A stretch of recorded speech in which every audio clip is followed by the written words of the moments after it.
अस्सलामुअलैकुम, I am Ruth Zahra, your English language instructor. उम्मीद करती हूँ आप सब खैरियत से होंगे। आज की इस वीडियो में ग्रामर के कंसेप्ट की तरफ हम आए हैं और अगर आप ये समझते हैं कि इंग्लिश लैंग्वेज में ग्रामर का क्या काम है, तो एक बात याद रखिएगा, कभी भी कोई भी जबान, चाहे आप लिंग्विस्टिक पढ़ रहे हैं या लिटरेचर की तरफ जा रहे हैं, इन दोनों की तरफ आपको ग्रामर का देखना बहुत ज्यादा जरूरी होता है, क्योंकि कभी भी आप एक लैंग्वेज को with the help of sentences सीख ही नहीं सकते।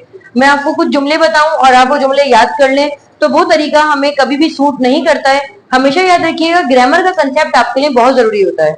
उन्हीं में से एक हमारे पास प्रीपोजिशन की सीरीज अब स्टार्ट होगी। प्रीपोजिशन होता क्या है, मैं आसान अल्फाज में बात करूंगी ताकि मेरे तमाम स्टूडेंट्स को समझ आ सके।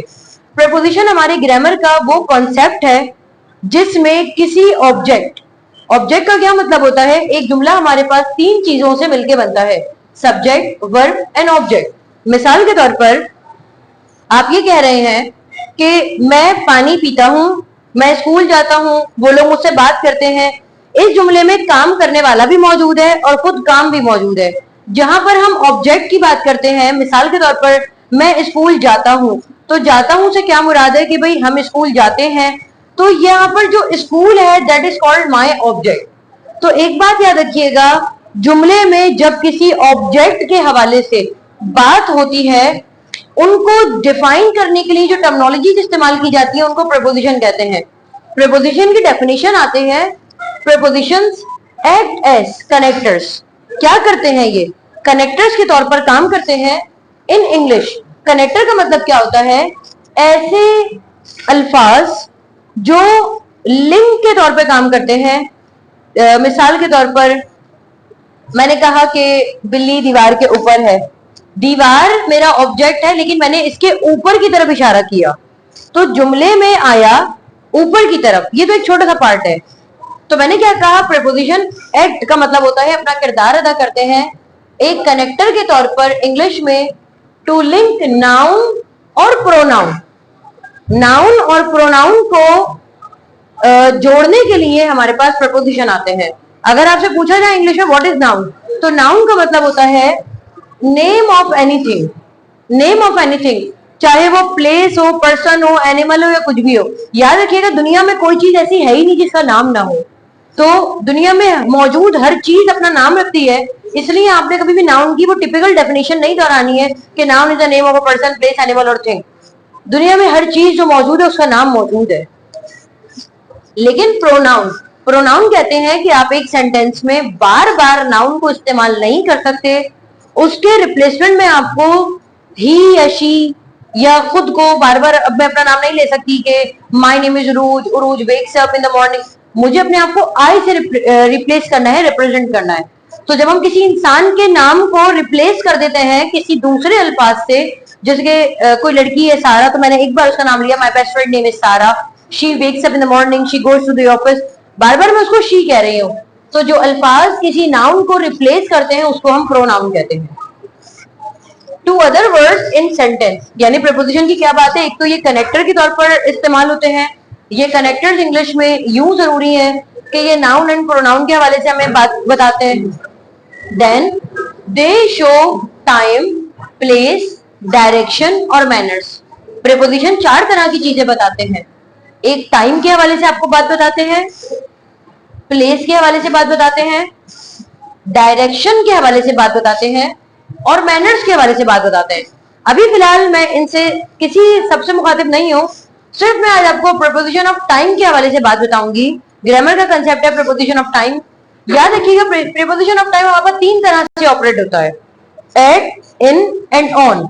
मैं वन बाय वन स्टार्ट करूंगी और ये सीक्वेंस आपको एक दूसरे से समझ आएगी, क्योंकि इसको रट्टा लगा लेना काफी नहीं है। एट हमारे पास वो टर्मिनोलॉजी है प्रीपोजिशन में जो एक खास स्पेसिफिक चीज के लिए आता है, और स्पेसिफिक का मतलब है दिन का कोई खास हिस्सा जिसका दौरानिया 1 से 2 मिनट के दरमियान हो। एक बहुत खास टाइम जो एक ही मर्तबा आता है, उसके बाद पूरे दिन में आप उसको दोबारा नहीं देख सकते। इस तरह के छोटे और बहुत ही मुख्तसर से टाइम पीरियड के लिए जो हम प्रपोजिशन लगाते हैं उसको एट कहते हैं। मिसाल के तौर पर सनराइज, सूरज के निकलने का जो वक्त है सूरज के निकलने का जो वक्त है सनराइज, वो एट में आएगा, क्योंकि सूरज निकला हुआ है, वो मॉर्निंग आ गई है, वो एक तवील पीरियड है। निकलना, सनराइज, वो प्रोसेस जिसमें सूरज निकला, दैट इज कॉल्ड एट में आएगा। नाइट, नाइट रात का वो वक्त होता है जिसमें कोई इंसान सोने की तैयारी करता है, उस वक्त हम नाइट करते हैं। अदरवाइज हमने ये भी देखा बहुत सारे लोग रात की ड्यूटी कर रहे होते हैं, मतलब नाइट ड्यूटीज कर रहे होते हैं।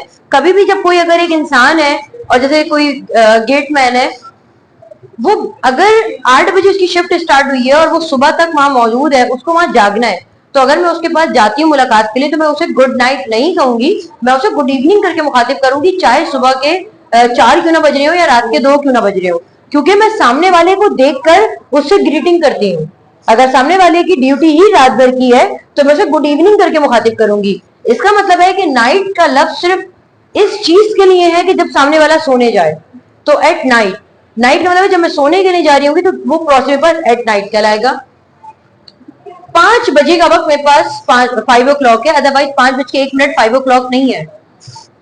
एट लंच, लंच का टाइम हमें अच्छे से पता है, एक मुख्तसर होता है।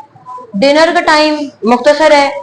ब्रेकफास्ट एक छोटा सा टाइम पीरियड, हम इसको समझ सकते हैं कि स्पेसिफिक बात हो रही है, और दिन का एक खास हिस्सा जो बहुत मुख्तसर टाइम पीरियड के लिए, उसके लिए हम एट लगाते हैं। At bed time, bed time आपको ऑलरेडी पता है। At the moment, at the moment का मतलब क्या होता है, अभी इसी वक्त, at the moment. At the end, कोई कहानी का इख्तिताम है तो कहानी का इख्तिताम चलता ही नहीं रहता, कहानी का इख्तिताम हो जाता है at the end of story, story के एंड पर। स्टोरी चली 3 घंटे की, लेकिन मैंने कहा eight the end of story. And at noon, हमारे पास मॉर्निंग, आफ्टरनून, इवनिंग और नाइट, ये 4 दौरानी होते हैं, लेकिन 5वां नून होता है और हमें पता ही नहीं होता। 12 बजे का वक्त जो एग्जैक्ट होता है उसको गुड नून कहते हैं, आफ्टरनून नहीं कहेंगे। 12 बज के अगर 1 मिनट या 2 मिनट होगा तो वो आफ्टरनून में कन्वर्ट हो जाता है, इसलिए 12 बजे का वक्त है और वो जैसे ही कंप्लीट हुआ देन मुझे क्या कहना है, गुड नून कहना है। गुड नून एग्जैक्ट 12 बजे का पीरियड। तो आपको ये बात समझ आ रही होगी कि एट का इस्तेमाल हम सिर्फ उस टाइम के लिए करते हैं जहां पर बहुत ही मुख्तसर, बहुत ही खास और एक छोटा सा दौरानिया हो। मिसाल के तौर पर अगर मैं आपसे कहूं कि मुझे रिकॉल करना मीटिंग पर, तो मीटिंग मेरी एक खास वक्त पर होगी, पूरे दिन मीटिंग नहीं चलेगी, तो मैं क्या कहूंगी, एट द मीटिंग। मुझे मुलाकात करना, remind me at the meeting. वहां एट भी आ सकता है। एट द मीटिंग का मतलब ये कि मैंने आपसे कहा एक खास वक्त पर, अब वो मीटिंग के सारा वक्त आपके पास अवेलेबल नहीं होगा, मैंने कहा मीटिंग के शुरू के वक्त में मुझसे बात कर लेना, तो एट द मीटिंग इस सेंस में आएगा। अदरवाइज आपके पास अगर पूरी इजाजत हो मीटिंग की तो फिर इन द मीटिंग आएगा। अब एट अगर आपको समझ आया हो तो हम इन की तरफ आते हैं कि इन क्या कहता है। इन हमारे पास वो प्रपोजिशन है जो एट के बरक्स थोड़ा सा लॉन्गर पीरियड की तरफ जाता है। लॉन्गर पीरियड का मतलब क्या होता है, एक तवील अरसे की तरफ, जबकि एट की क्या बात हुई, एक छोटा सा वक्त। सेंचुरी, 100 साल के अरसे को हम सेंचुरी कहते हैं, तो इन सेंचुरी। इन पास्ट, पास्ट एक बहुत तवील है। फ्यूचर या प्रेजेंट, इनमें भी हम इन लगाते हैं। इन द ईयर ऑफ, कोई एक साल था, जनवरी का महीना जब आया 1999 का और वो एंड हुआ तब दिसंबर था, 12 महीने में मुश्तमिल मेरा साल था, इसलिए मैंने क्या कहा, इन द ईयर ऑफ 1999। इन मई, 30 दिन का महीना होता है भाई, कोई खास बात नहीं है, 30 दिन होंगे तो मई का महीना कंप्लीट होगा। इन समर, गर्मियों का दौरानिया जो रहता है उसको हम समर कहते हैं, चाहे उसमें 2 महीने शामिल हो, 4 महीने, तो आप समझ रहे होंगे कि थोड़ा सा उसके बरक्स लॉन्गर पीरियड है, यानी तवील अरसा मौजूद है, उसका एक नाम मौजूद है। इन मॉर्निंग, मॉर्निंग का वक्त हमारे पास सनराइज के बाद से जो वक्त स्टार्ट होता है वो मॉर्निंग होता है। 12 बजे तक हमारे पास, यानी 11:59 तक मॉर्निंग कहलाता है। ठीक 12 बजे नून हुआ और 12:01 से 2 मिनट पर आफ्टरनून शुरू हो जाता है। तो जब हमारे पास आफ्टरनून का वक्त आया, ये हमारे पास रहता है तकरीबन 4 बजे तक। 4 बजे हमारा इवनिंग शुरू होता है और इवनिंग सारी रात तक भी चल सकता है, डिपेंड करता है सामने वाले पर।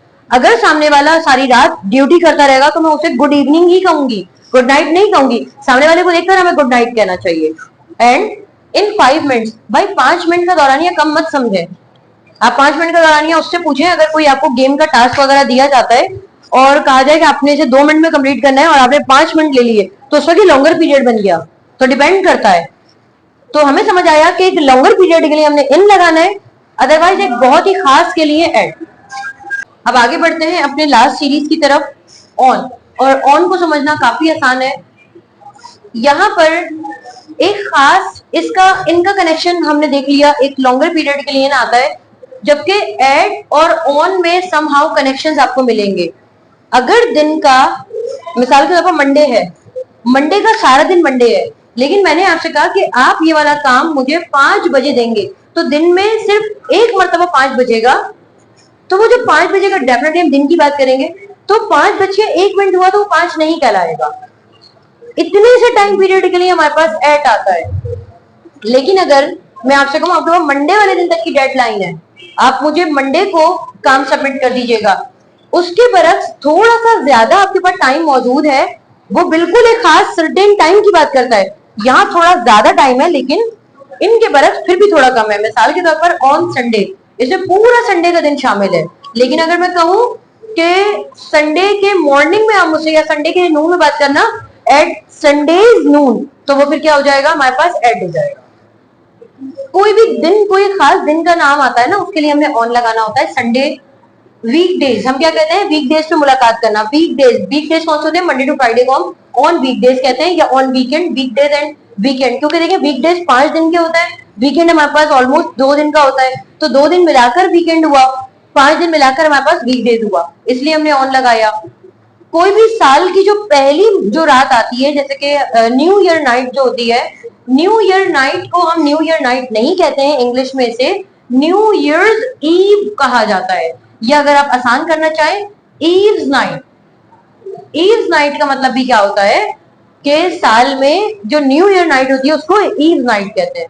तो इसको हम क्या कहेंगे, खास दिन पर, यानी वो न्यू ईयर नाइट थी on my birthday, on first, कोई दिन का नाम आ गया ना, कोई तारीख आ गई है 1 मार्च को, 1 मार्च में से अगर कोई खास दिन होगा तो एड में चला जाएगा।